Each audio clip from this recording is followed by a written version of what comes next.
studio, je me suis rendu compte qu'on a un travail énorme. Sachez que la copie ne sera jamais l'original.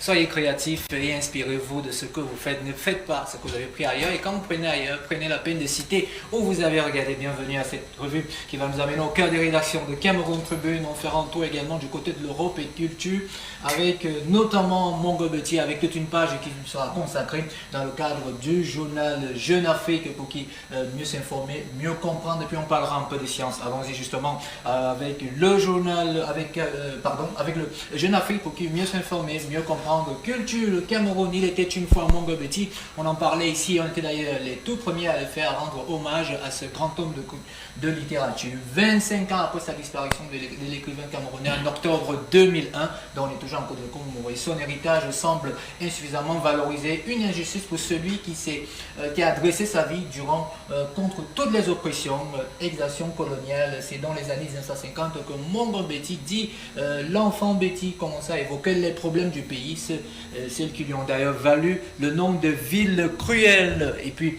également on rappelle que dans cet article vous pouvez retrouver l'intégralité de tout ce qui va tourner autour de cette figure. D'ailleurs on reviendra dessus avec un très bon papier qu'on peut retrouver sur Jeune Afrique et l'apparition d'aujourd'hui. Merci d'ailleurs à ce confrère qui nous a fait parvenir cet article. Et puis on va avancer dans notre revue pour continuer avec d'autres informations qui vont tourner autour notamment de la culture. Chez nous, on parle un peu de mode. Chez nous, une marque loin d'être victime de la mode, c'est un peu un jeu de mots. Camilla Babachi, c'est ce nom qu'il faut retenir, a étudié le commerce avant de s'orienter vers le monde à l'âge de 24 ans. Elle a créé une première collection mêlant ses racines nordistes et diabétiennes avec une volonté de proposer un modèle assez alternatif chez nous là-bas en jouant un peu avec les mots. C'était là en 2019.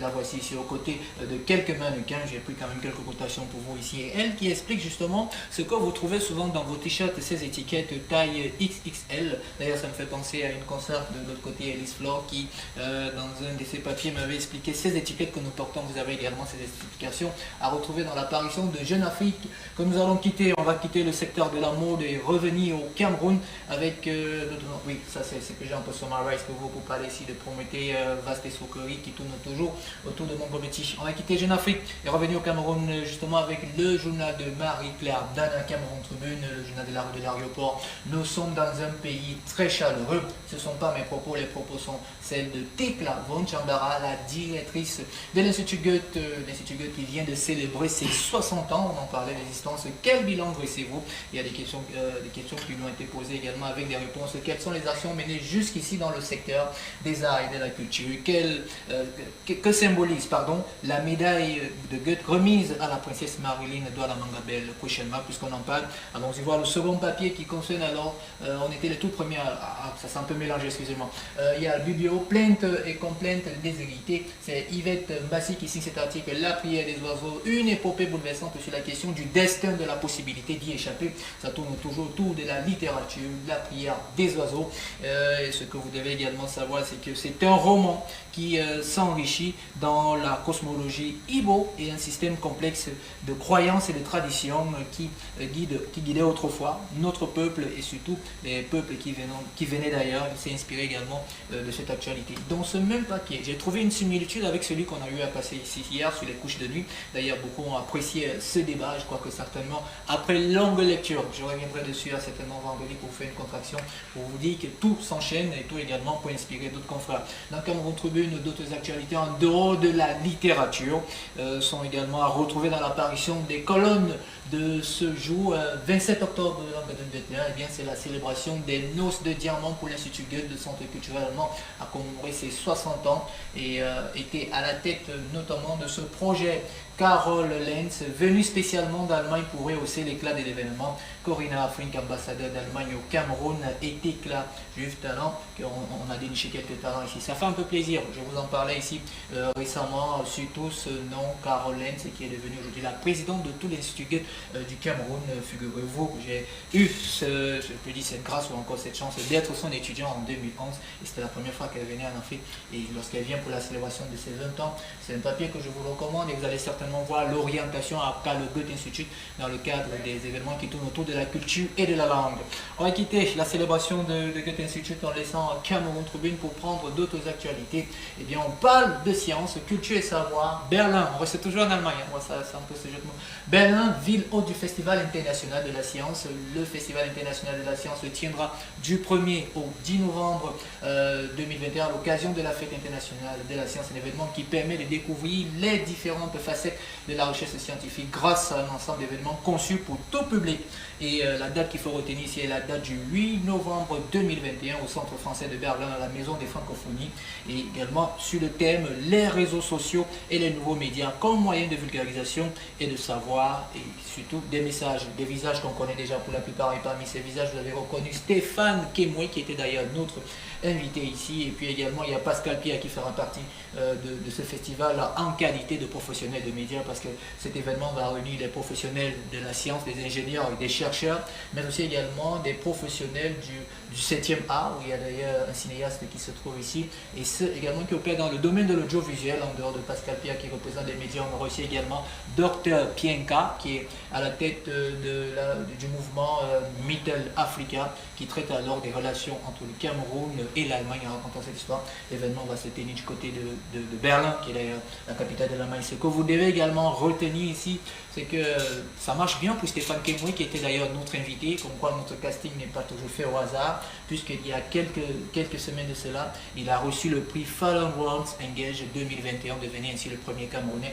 Et dans ce festival, à coup sûr, on aura la présentation du film qui le fait faire aujourd'hui le tour du monde, et qui n'est d'autre que Sida dans la cité. Donc certainement, on aura les diffusions dans les jours à venir, peut-être.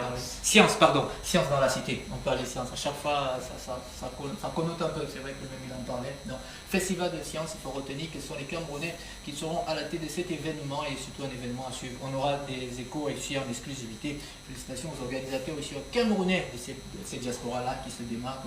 Et bon vent et bon vol à tous ceux qui vont prendre la route de la capitale allemande. On va quitter Events.com pour prendre d'autres actualités qui vont nous amener du côté d'Africa News 3W. On parle encore du Burkina Faso, seconde édition des biennales de la sculpture, la biennale internationale de la sculpture de Ouagadougou est de retour pour sa seconde édition dans la capitale burkinabé. Cette année, le thème est aventure ambiguë. Vous vous souvenez, il y avait ce livre-là qui fait référence au livre de l'écrivain sénégalais Cheikh Hamidou Kane, dans lequel le héros navigue entre son pays et le monde occidental. Les artistes devraient s'exprimer sur la complexité des identités de l'ère et de la mondialisation, ce qu'a fait le Mauritanien Oumar Bal dans son œuvre mentale de créature réunissant une hyène et un vautour. C'est notamment un truc que je vous recommande, non seulement de lire, mais aussi de découvrir des œuvres en bronze, en céramique, en perles plastique. De nombreuses matières ont été utilisées dans le cadre de cette biennale, alors qu'on est en pleine période de restitution des objets d'art du côté du vieux continent, pour être plus précis, de la France vers le Bénin, qui ont déjà commencé en attendant la fin de l'exposition du côté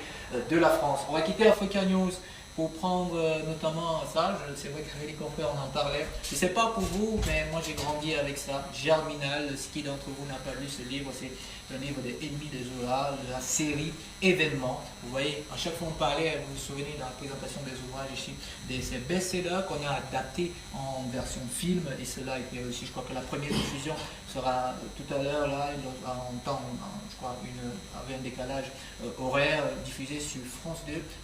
Le Parisien en a fait également toute la une. C'est vrai que j'ai titillé un peu le rédacteur en disant j'aurais bien voulu qu'on mette là des joueurs marseillais qui ont empêché Messi de tirer au but, qui est un joueur que j'apprécie dans le cadre du Parisien, mais on n'en a pas parlé, le nul est passé. Mais Germinal, je vous recommande en sortir avec. On va quitter le Parisien pour revenir au Cameroun avec notamment cette dernière parution, vous le savez, lundi, mercredi et vendredi, je vous propose des ouvrages ou encore des magazines, et cette fois-ci on va chercher dans Actu Musique Africaine, le magazine de la musique africaine, ils sont spécialisés dans ça, et voici le nom qu'il faut retenir: Nina Wateko, la nouvelle étoile de la chanson africaine. Elle est à découvrir, elle est d'ailleurs en tenue africaine et elle a des dreadlocks. Je peux vous assurer que son Facebook est assez fourni, spécial découverte. Vous connaissez déjà la formule, abonnez-vous au kiosque et e-kiosque car les journalistes vivent de leurs écrits. Je suis ravi de vous retrouver demain pour une autre sortie du JDC, naturellement avec ce magazine et toute cette revue présentée par King Pierre une fois de plus cet après-midi pour le grand bonheur des téléspectateurs